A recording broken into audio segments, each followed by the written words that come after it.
नमस्कार मैत्रिणींनो, आजच्या व्हिडिओमध्ये ना मी तुम्हाला स्टोनचं वर्क असलेला कटोरी ब्लाऊजचा स्टिचिंगचा संपूर्ण व्हिडिओ दाखवणार आहे. मागचा पुढचा पार्ट कशा पद्धतीने मी रेडी केला, स्टोनसुद्धा असताना मशीनवरती आणि सिंगल दाब आहे ना तो यूज केलेला नाही. तर बघा, कटोरीचा ब्लाऊज स्टिचिंग करण्यासाठी सर्वात आधी मेन फॅब्रिक मी जसं होतं ती फक्त जी हुकलूकची साईड जी आहे ना तर ती समोरासमोर यायची. तर अशा पद्धतीने मेन फॅब्रिक ठेवलं आणि त्यावरती परत अस्तर ठेवून घेतले आणि हे दोन्ही समोरासमोर पार्ट आले पाहिजे जेणेकरून चुकत नाही. तर त्यासाठी आधी तशा पद्धतीने ठेवून घ्यायचे आणि नंतर अस्तर आणि मेन फॅब्रिक जोडून घ्यायचं. त्यानंतर अस्तर आणि मेन फॅब्रिक मी जोडून घेतलेलं आहे.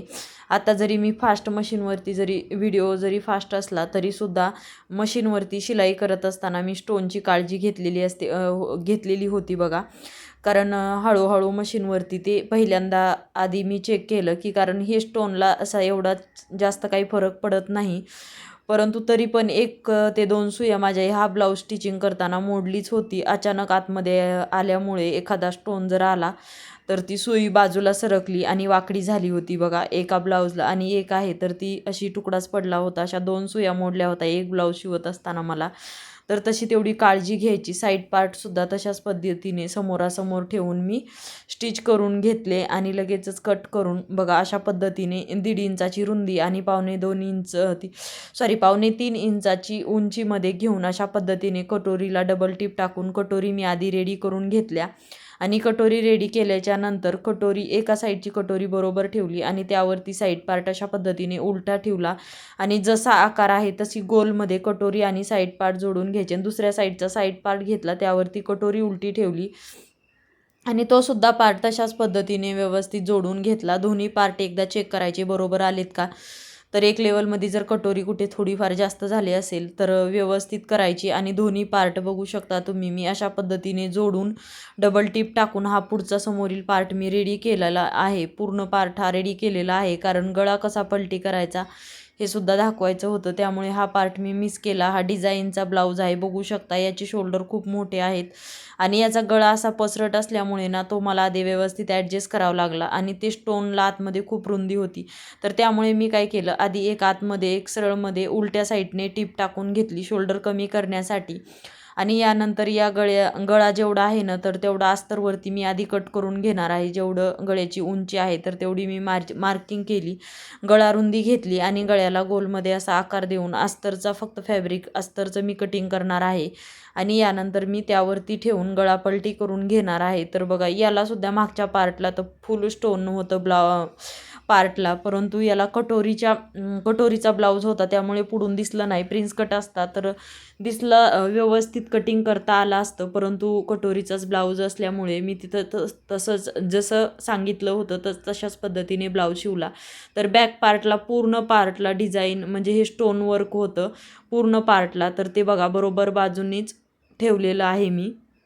तर पार्ट हा बरोबरच ठेवलेला आहे मेन पार्ट आणि त्यावरती अस्तर ठेवून घेतलेलं आहे. यानंतर मध्ये जे आपण शोल्डर आतमध्ये एक मी फोल्ड करून टिप टाकली होती बघा, तर तो जास्त एक्स्ट्राचा गळा झालेला तो गळा कट करून टाकला आणि ह्याला छोटे छोटे कट्स द्यायचे जेणेकरून गळा व्यवस्थित फिनिशिंगमध्ये येईल. आणि व्यवस्थित कटिंग केल्याच्या नंतर मी काय करणार आहे, याला अस्तर जे आहे आतल्या अस्तर आणि मेन फॅब्रिक दोन्ही साईडला वेगवेगळे काढून याला दाबटीप टाकून देणार आहे.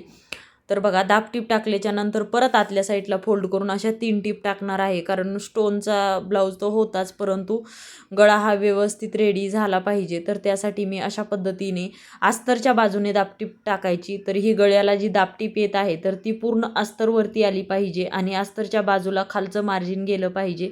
अशा पद्धतीने मी दाबटीप टाकून हा जो पार्ट आहे रेडी केला. यानंतर पूर्ण अस्तर बघू शकता मनाने आतमध्ये गेलेला आहे.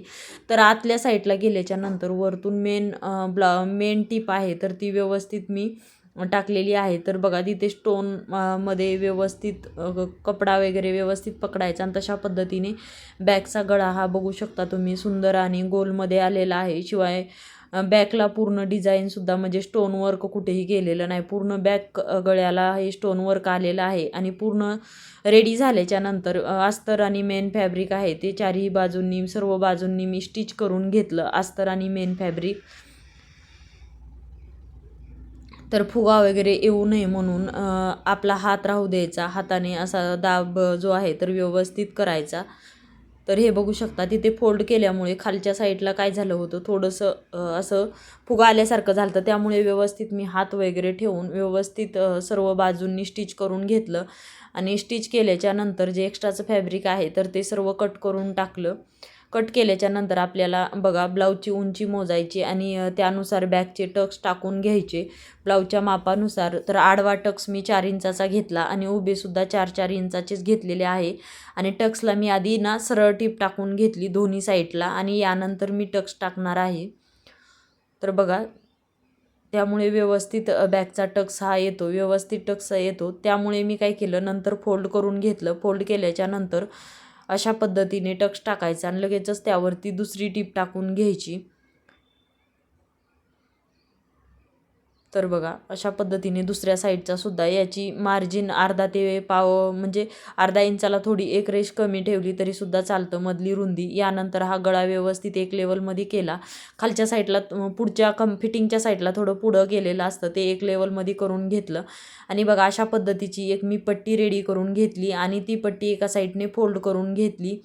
आणि फोल्ड केल्याच्या नंतर बघा यावरती मी जोडून घेतलेली आहे. जे एक्स्ट्रा मार्जिन असेल तर ते कट करून टाकलं. याला छोटे छोटे कट दिले. याला अस्तरच्या साईडने एक टीप टाकायची आणि यानंतर आतल्या साईडला फोल्ड करून एक कच्ची शिलाईसुद्धा तुम्ही टाकू शकता. याला कच्ची शिलाई बोलतो. यानंतर पूर्ण ब्लाऊज फिनिशिंगमध्ये रेडी झाला की खालच्या साईडला हात शिलाई करायची आणि हात शिलाई झाली की मग हा टीप जी आहे तर ती उसवून काढायची. तर अशा पद्धतीने हा बॅक पार्टसुद्धा आपण रेडी केला आणि जो फ्रंट पार्ट केलेला होता रेडी तो यावरती मी ठेवून घेतला अशा पद्धतीने. आणि आता शोल्डर जॉईंट करायचे आहेत. शोल्डर जॉईंट करताना कमरेच्या साईडला मागचा आणि पुढचा पार्ट हा एक लेवलमध्ये आलेला आहे का हे एकदा चेक करायचं आणि जशी ब्लाऊजची तुमच्या उंची आहे त्यानुसार शोल्डर अटॅच करायचे. तर बघा कमरेच्या साईडला एक लेवलमध्ये ठेवून घ्यायचं. त्यामुळे काय होतं माहिती आहे का, ब्लाऊज हा कमी जास्त मागचा पुढचा पार्ट हा कमी जास्त होत नाही शोल्डर जॉईंट करत असताना. अशा पद्धतीने केल्यावर बघा टीप टाकली मी आणि जे पुढचा पार्ट होता ना तर थोडासा एक्स्ट्रा झाला होता तेवढा फक्त कट करून टाकला. अर्धा ते पाऊण इंच शोल्डरमध्ये मार्जिन असतंच. यानंतर ब्लाऊजची उंची चेक केली मी बरोबर आलेली आहे का, हुकलूक पट्टीसुद्धा चेक केली बरोबर एक लेवलमध्ये आहे का. आणि यानंतर शोल्डरला 2-2, 3-3 टीप टाकून घेतल्या. कडेने सुद्धा एक टीप टाकली. अशा पद्धतीने शोल्डर अटॅच करून घेतले आणि असा हा पूर्ण मी ब्लाऊज मला रात्री पूर्ण ब्लाऊज माझा रेडी झाला. आणि अशा पद्धतीने पूर्ण ब्लाऊज मी स्टोन वर्कचा ब्लाऊज अशा पद्धतीने मशीनवर रेडी केला. तर तुम्हाला व्हिडिओ कसा वाटला नक्की मला कमेंटमध्ये सांगा. आणि बघा ज्यावेळेस पूर्ण ब्लाऊज शोल्डर स्टिच झाल्याच्या नंतर मी अशा पद्धतीने सर्व बाजूंनी व्यवस्थित ठेवून एक लेवलमध्ये ठेवून याला कटिंग करून घेतलं. यामुळे काय होतं, मोंड्यामध्ये घोळ वगैरे येत नाही. बाही जोडायच्या आधी अशा पद्धतीने कटिंग करून घ्यायची तुम्हीसुद्धा. तर बाही जोडून बाहीसुद्धा स्टोनचीच होती. अशाच पद्धतीने मी जोडून बाहीसुद्धा लावून मी ब्लाऊज पूर्ण फिटिंग केलेला आहे. तर अशा पद्धतीने हा ब्लाऊज रेडी झालेला आहे. तर चला बाय, टेक केअर. व्हिडिओ लास्टपर्यंत पाहिल्याबद्दल धन्यवाद आणि व्हिडिओला सबस्क्राईब करा.